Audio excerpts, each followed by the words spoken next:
नमस्कार दोस्तों, मैं अक्षय पांडे स्वागत करता हूं आपका शेयर में। और इस वीडियो में बात करेंगे टाइपिंग टेस्ट के ऊपर कि आपकी टाइपिंग मतलब अगर आपको देनी है सीजीएल में या सीएचएसएल में टाइपिंग देनी है तो स्पीड कैसे बढ़ाएं, या अगर आपके भी स्पीड है या कुछ एरर हो रही है तो इस मतलब स्टार्टिंग से बात करूंगा कि अगर आपकी स्पीड एकदम बेकार है तो आपको कौन कौन से स्टेप फॉलो करने चाहिए और कहाँ पे आप पहुँचेंगे। तो स्टेप बाय स्टेप पहुँचेंगे। देखिए, दो टाइप के जवाब होते हैं। जैसे अगर कोई एक पूछे कि कैसे मैं टाइपिंग करूं, और सिंपल सा कोई एक जवाब देते कि बस प्रैक्टिस करो, ठीक है, तो उससे कुछ हमें ये तो पता चल जाता है कि प्रैक्टिस तो करना ही है, लेकिन किस वे में करना है, किस तरीके से करना है प्रैक्टिस, वो नहीं बताता है कोई। तो इस वीडियो में उसी पे बात करूंगा। थोड़ा सा जितना मेरे को एक्सपीरियंस है मैं उतना ही इसमें डिस्कस करूंगा, ठीक है।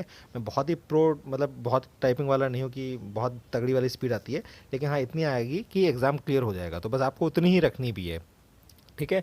तो इसमें बताता हूँ मैं देखो कि सबसे पहले क्या है कि आपके पास एक तो सेटअप होना चाहिए वो चीज़। मतलब अगर आपके पास अगर कंप्यूटर है, कीबोर्ड है तो सही है, नहीं है तो आप कहीं आसपास जो भी अगर कहीं कोचिंग होती हो टाइपिंग की, आप वो लगा लीजिए। वैसे तो अभी अगर आप एक महीने की बात करेंगे तो देखो एक महीने में टाइपिंग नहीं आती है, ये तो सीधी बात है। अब ये डिपेंड करता है कि आप किस लेवल पे हैं, लेकिन फिर भी अगर आप अभी से भी करेंगे तो अगर अभी आपको 19 वाला भी सीएचएसएल देना होगा या सीजीएल देना है, सीजीएल में भी काफ़ी टाइम है, तो अभी देखो आपको टाइपिंग तो तैयार रखनी होगी। तो मैं पूरा एक स्टार्टिंग वे से बताऊंगा, ठीक है। और अब आपको समझना है कि आप किस स्टेप पे हैं। आप जिस स्टेप पे हो उससे अगला वाला स्टेप आपको मतलब फॉलो करना होगा। तो समझिए, सबसे पहला स्टेप क्या है। देखो, सब सेटअप वेटअप आपके पास है, और उसके बाद एक सॉफ्टवेयर जो आता है, अगर आपके पास घर में ही कंप्यूटर है या लैपटॉप है तो टाइपिंग मास्टर प्रो जो जिस पे मुझे सही लगता है, उसमें पूरा जो कोर्स है वो सही है। तो अगर वो है आपके पास तो वो या तो कहीं किसी दोस्त से ले लें या कहीं डाउनलोड कर लें, थोड़ा सा उसको देख लीजिए। वरना कुछ और भी सॉफ्टवेयर होते हैं तो आप उसको भी देख सकते हैं, लेकिन मैं टाइपिंग मास्टर के बारे में बताऊंगा। तो इसमें क्या है कि देखिए, सबसे पहली बात तो क्या आपका पहला टारगेट ये होना चाहिए कि आपकी जितनी भी उंगलियां हैं, देखो आपको जो 10 फिंगर्स हैं सबका यूज़ करना है टाइपिंग के लिए। तो आपकी जितनी भी आपकी उंगलियां हैं वो सेट होनी चाहिए। जो भी आप की प्रेस कर रहे हैं, जैसे अब मान लो अगर लिटिल फिंगर से अगर आपके जो लेफ्ट वाली है उससे ए प्रेस करते हैं तो आपको उसी से ही करना है। तो इसलिए ये मत सोचिए कि आप केवल दो उंगलियों से टाइपिंग करेंगे, तो आपको पूरे सारे उंगलियां यूज़ करनी है। वैसे तो लेफ्ट वाला जो जो अंगूठा है वो यूज़ नहीं होता है। मतलब अब ये डिपेंड करता है, बहुत लोग स्पेस बार उससे भी दबाते हैं, लेकिन अधिकतर लोग राइट से ही दबाते हैं, मतलब उससे ही प्रेस करते हैं। तो सबसे पहला आपका टारगेट होना चाहिए कि सारी उंगलियां जो हैं आपकी कीज़ पर सेट हो। अब इसमें क्या होगा कि आप हो सकता है स्टार्टिंग में कीबोर्ड की तरफ देख के टाइप करें, मतलब कीबोर्ड की तरफ देखेंगे और उस पर टाइप करेंगे, मतलब सारी की मतलब देख के कि मान लीजिए आप कीबोर्ड की तरफ देख रहे हैं और फिर सारी उंगलियों से उसको आप जो है दबा रहे हैं। तो समझिए, पहले जैसे जो भी अगर वो जो टाइपिंग मास्टर में है पूरा आपका कोर्स है, लगभग 10-12 चैप्टर टाइप करके है कि पहले आपको होम जो की है उसकी प्रैक्टिस करवाएगा, जैसे ASDF और आपका JKL और सेमिकोलन जो है उस तरीके से वो आपको प्रैक्टिस कराएगा। फिर उसके बाद ऐसी ऐसी होम रो पे जितने भी हैं कीज़, उसके बाद अपर वाली रो है, फिर लोअर वाली रो है। तो मतलब एक एक चैप्टर वाइज है। उसके बाद कैप्स लॉक मतलब बीच में ही आते हैं सारे, उन सब की प्रैक्टिस कराएंगे। तो आपको 10-12 जो वाला कोर्स है वो लगभग एक महीने में वो लोग पूरा करते हैं, बहुत लोग जल्दी भी कर लेते हैं। तो पहले तो पहला टारगेट होना चाहिए वो आपका पूरा कंप्लीट हो।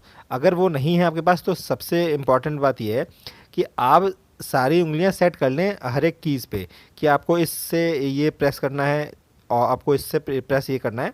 तो कई सेंटेंसेस हैं, आप उससे भी प्रैक्टिस कर सकते हैं। जैसे मैं एक सेंटेंस बता रहा हूँ, आप ये सेंटेंस की प्रैक्टिस कर सकते हैं। जैसे the quick brown fox jumps upon right over a lazy dog. इसमें क्या है, ए से लेकर जेड तक सारे आ चुके हैं, इसमें सारे मतलब जो अल्फ़ाबेट्स हैं वो सब हैं। तो आप इसको चाहे तो कई बार प्रैक्टिस करें, ठीक है। लेकिन इसमें थोड़ा सा एक ये चीज़ है, देखो कुछ एक हमारे अगर आप कीबोर्ड की बनावट देखेंगे तो कुछ ऐसे अल्फ़ाबेट्स हैं जिनका यूज़ बहुत कम होता है, जैसे जेड हुआ, जैसे एक्स हुआ, जैसे डब्ल्यू हुआ, ये बहुत कम यूज़ होते हैं। तो इसको इसलिए ही इनको कॉर्नर में रखा गया है, ठीक है, ताकि और जिनका सबसे ज़्यादा यूज़ होता है वो एकदम मतलब आपके उंगलियों के एकदम पास में रहते हैं कि आप सबसे ज़्यादा उनका यूज़ कर पाओ। तो ये सब चीज़ें हैं। और कुछ ऐसे वर्ड्स होते हैं जिसको जिनको आप मतलब इजीली प्रेस कर लो। तो ये सेंटेंसेस हैं। अगर आप जैसे नोट पैड पे या वर्ड पैड पे जिस पे भी अगर प्रैक्टिस कर रहे हैं तो आप इन सब सेंटेंसेस को मतलब कई बार प्रैक्टिस कर सकते हैं। इस मतलब मैं इसको इसलिए कह रहा हूँ आपकी सारी उंगलियां सेट हो जाएं कीबोर्ड पे।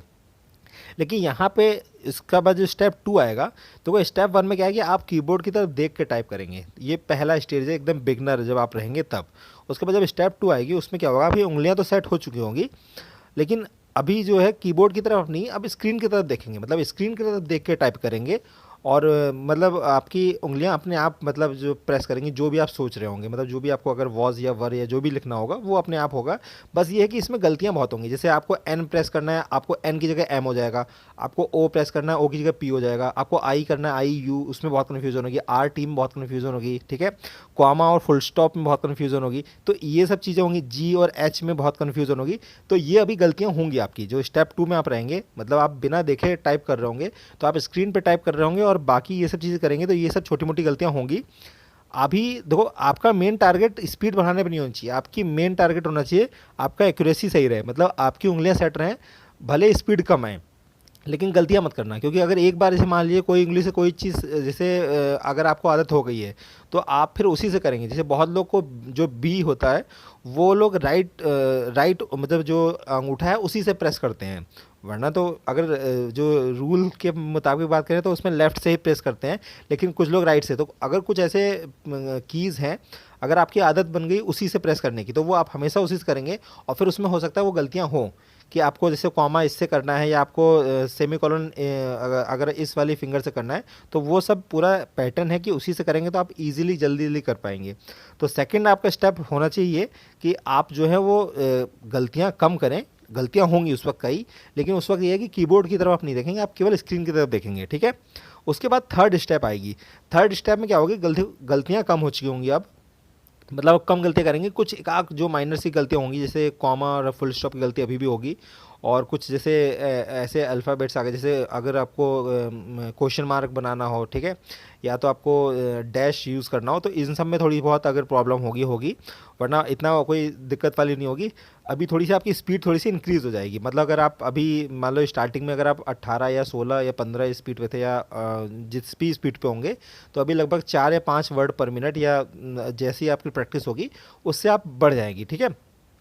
अब आपको क्या करना है, अब आपको ध्यान देना है कि आप, अब क्या है कि अब आपका एक दो चीज़ पे आप ध्यान देंगे। देखो, कीबोर्ड आपका सेट हो चुका है कि कीबोर्ड पे आपको देखना भी नहीं है, जो आपका मन में होगा वो सीधे टाइप होगा। अब आप क्या है, आप ये देखोगे कि क्या आपको टाइप करना है, ठीक है। जैसे अगर आप कीबोर्ड पे, जैसे आप स्क्रीन वाला सॉफ्टवेयर वाला टाइपिंग कर रहे हो, तो उसमें खुद ही स्क्रीन पे लिखा हुआ आएगा, और फिर आप ये देखोगे कि क्या टाइप हो रहा है। तो आपको क्या टाइप करना है ये देखोगे, आपको क्या टाइप हो रहा है ये देखोगे। ये स्टेप 3 है। मतलब अभी बहुत से जो स्टूडेंट्स हैं, तो वो इस स्टेज में होंगे कि वो क्या टाइप हो रहा है वो ये देखते हैं, और फिर क्या टाइप हो रहा है। तो इसमें थोड़ी सी स्पीड यहाँ पे कम भी होती है। मतलब ये वो फेज़ है जिसमें आप लगभग 25 से 30 या 32 35, अब देखो डिपेंड में करता है पैसेज आप कैसे टाइप कर रहे हो। जैसे मान लो अगर आप S of fables he bar bar type करते रहोगे, तो उसमें क्या है, वर्ड्स आपको याद हो जाते हैं, पैसेज आपको याद हो जाता है कि टाइप क्या करना है। तो उसमें जो आपकी कीज़ है वो अपने आप चलती हैं, ठीक है। तो इसलिए डिपेंड करता है कि आप क्या है, लेकिन आप 25 से 30 या 32 के बीच में रहोगे इस वक्त स्टेप 3 में। स्टेप 4 में क्या होगा, जब जैसे आप बहुत जब प्रैक्टिस कर लोगे, तो अब क्या होगा कि अभी आपको ये नहीं देखना होगा कि टाइप क्या हो रहा है। मतलब थोड़ा बहुत नज़र मतलब घुमा लिया कि हाँ भैया सही टाइप हो रहा है या नहीं हो रहा है। आप इस वक्त क्या है, केवल मैटर की तरफ देखोगे कि मतलब क्या टाइप करना है। और देखो, ये आइडियल फेज़, मतलब जो फेज़ है जिसमें आप सिलेक्शन लोगे, जिसमें आप ये क्लियर कर लोगे। तो इसमें क्या होगा कि आप जैसे मान लो अगर आप पेज, अलग से पेज पे टाइपिंग कर रहे हो, मतलब पेज देख के उससे मैटर देख रहे हो और फिर टाइप कर रहे हो, ठीक है। तो उसमें क्या है कि आप केवल मैटर देखोगे और टाइपिंग करोगे। जैसे मान लो अगर सॉफ्टवेयर में आपका, अगर आपकी स्पीड आ रही है 40 की, जैसे आप देख रहे हैं, और सॉफ्टवेयर में तो और स्पीड आपकी आ रही है 40 45 ऐसी आ जा रही है। तो अगर आप जहाँ पे भी कंटेंट देख के करेंगे टाइपिंग, जैसे A4 शीट पे अगर कोई लिखा हुआ है, वहाँ आपकी स्पीड अचानक 10 वर्ड पर मिनट या 12 वर्ड पर मिनट आपकी ये कम हो जाएगी। ऐसा होता है। तो आपको जो CHSL में टाइपिंग करनी है, तो उसमें आपको मैटर देख के टाइपिंग करनी है, वहाँ पे सॉफ्टवेयर नहीं होगा। तो आपको प्रैक्टिस उसकी करनी है, लेकिन सबसे पहले आप ये है, आप पहले सॉफ्टवेयर में प्रैक्टिस कर लें कि आपकी उतनी स्पीड बन जाए, ठीक है। अब वो डिपेंड करता है, आपके पास अगर सॉफ्टवेयर नहीं है तो आप कागज़ से टाइपिंग करिए, कोई दिक्कत वाली बात नहीं है। तो आपका जो फोर्थ, जो आपका जो स्टेप आएगी, या जिसमें आप रहेंगे उस स्टेप पे, तो उसमें क्या होगा कि आप केवल मैटर देख रहे होंगे, और अगर आपको टाइपिंग क्या हो रहा है वो आपको इतनी चिंता करने की ज़रूरत नहीं है, वो अपने आप हो जाएगी टाइपिंग, ठीक है। तो स्टेप 5 आएगा, क्या है इसमें, क्या है कि जब आपकी टाइपिंग ऐसी ऐसी हो जाएगी, आपकी स्पीड 40 से प्लस पहुंच जाएगी। अब आपको क्या करना है, थोड़े से जो कंटेंट हार्ड है उनको टाइप करना है, जिसमें आपके सिंबल्स यूज़ होंगे, सही है, जिसमें आपके न्यूमेरिक डिजिट्स भी जो है वो यूज़ होंगी। तो इन सब में क्या होगा कि फिर कैसा भी कंटेंट आ जाए, कैसा भी मैटर आ जाए, आप उसमें टाइपिंग में आपको कोई भी प्रॉब्लम नहीं होगी। ठीक। अब यहाँ पे एक इम्पॉर्टेंट बात है कि जो एरर परसेंटेज वाला है, तो देखो समझिए, कभी भी आप स्पीड के पीछे मत भागिए। ये मतलब ये दुनिया का दस्तूर है कि ये प्रकृति का नियम है कि आप कभी भी स्पीड के पीछे भागेंगे तो आप क्या है कि आप आगे बढ़ के फिर वापस पीछे जाओगे। आप CHSL में या CGL का रिजल्ट देख लीजिए लास्ट ईयर, जो बहुत ऐसे स्टूडेंट्स हैं जिनकी 45 प्लस स्पीड थी, लेकिन एरर जो उनकी 7% या 8% तक हो गई थी। तो आप एरर में मतलब एक्यूरेसी देखो, हमारे एग्ज़ाम में भी बहुत मैटर करता है कि आप 70 अटैम्प्ट कर रहे हो, आपके 69 सही हैं, तो आप उन बंदों से अच्छे हो जो 90 अटैम्प्ट करके 15 गलत कर रहे हैं। ठीक है, तो इसलिए आप यहाँ पे भी एक्यूरेसी का ध्यान दीजिएगा कि अगर आपकी एक्यूरेसी अच्छी है, आप ज़्यादा गलत नहीं कर रहे हो, बार बार बैक स्पेस की आपको प्रेस नहीं करनी है, तो यहाँ पे आपको बहुत फ़ायदा होने वाला है। क्योंकि देखिए, जब भी आप बैक स्पेस दबाने जाएंगे तो आपको पूरा अपना हाथ जो है राइट वाला है ये उठाना पड़ेगा, मतलब ये वाली उंगली। तो उसमें क्या है कि आप थोड़ा डिस्टर्ब हो जाएंगे, तो जो आपकी फ्लो बन रही थी टाइपिंग की वो आपकी डिस्टर्ब हो जाती है। तो उससे आप अचानक 2 या 3 या 4 वर्ड पर मिनट आपकी स्पीड अचानक कम हो जाती है। आप कभी भी ऐसा देखिएगा कि आप जब केवल कंटेंट पे ध्यान दीजिए और गलतियां कम करिए, स्पीड आपकी अचानक अपने आप बढ़ जाएगी। क्योंकि बार बार आपको बैक स्पेस दबाने के लिए डिस्टर्ब नहीं होंगी आपकी उंगलियां, और वो फ्लो जो है वो बनी रहेगी। तो इसलिए सबसे ज़्यादा इंपॉर्टेंट है कि आप अपने एक्यूरेसी पे ध्यान दीजिएगा।